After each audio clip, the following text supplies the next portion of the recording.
Depuis 2009, la gouvernance d'Ali Bongo est moquée, jugée brouillonne. Son bilan est raillé, considéré comme famélique. En dépit de ses sentences, l'homme ne rate aucune occasion pour se livrer à l'autocélébration. Le 22 du mois courant, dans son discours d'ouverture du 12e congrès du Parti démocratique gabonais, PDG, il a de nouveau vanté ses succès. En moins d'une quinzaine d'années, le Gabon s'est plus que transformé et métamorphosé, a-t-il lancé sous les vivas d'une foule feignant l'adhésion mais à la stupéfaction du reste de la société.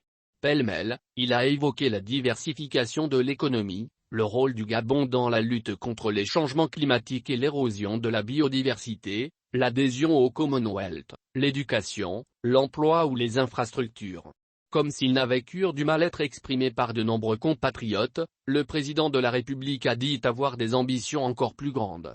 Comme s'il n'avait pas connaissance des difficultés quotidiennes d'une grande partie de la population, il a dressé un bilan élogieux de son action.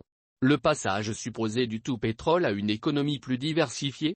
Au-delà des discours, le secteur pétrolier a représenté 38,5% du produit intérieur brut, PIB, et 70,5% des exportations en 2020.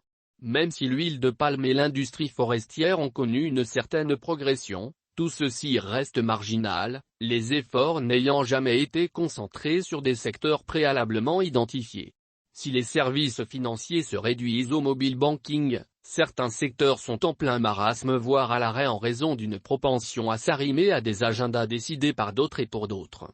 Il en va ainsi de la pêche, de l'agriculture vivrière et du tourisme. Voulant se donner l'image d'un bon élève dans la lutte pour le climat, notre pays adhère à toutes les initiatives internationales, y compris les plus farfelues. Comment permettre le développement de la pêche de subsistance ou semi-industrielle quand on décide de classer 20% de sa zone économique exclusive en aire marine protégée et quand on proclame l'ambition de parvenir à 30%? Comment assurer la souveraineté alimentaire quand on s'engage à placer 30% des terres sous statut de protection? L'écotourisme? Comment le promouvoir quand, 20 ans après leur création, les parcs nationaux manquent de tout ou presque? Ou quand la structure en charge de leur gestion navigue en eau trouble, accumule des impayés de salaire, utilise une main-d'œuvre sans statut juridique, fait la manche pour financer ses activités et s'oppose aux intérêts des populations rurales. Les problématiques sociales ou sociétales? Elles n'ont pas bénéficié d'un traitement plus adapté au contexte. Si les infrastructures ont fait l'objet de quelques annonces restées à ce stade, jamais l'éducation et l'emploi n'ont été pris à bras le corps. Idem pour la desserte en eau et en électricité. Si la question du genre a été triturée à des fins d'admission au Commonwealth, on ne saurait se satisfaire d'une modification unilatérale du code civil ou du code pénal. Puis, on ne saurait se gargariser de la situation de l'université Omar Bongo, dirigée par un intérimaire depuis février 2020, soit près de 3 ans aujourd'hui.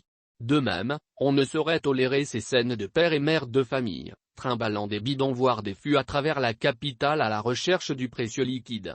Quant au chômage des jeunes, il culmine à 36%, soit l'un des taux les plus élevés d'Afrique, selon les données de l'Organisation internationale du travail, OIT.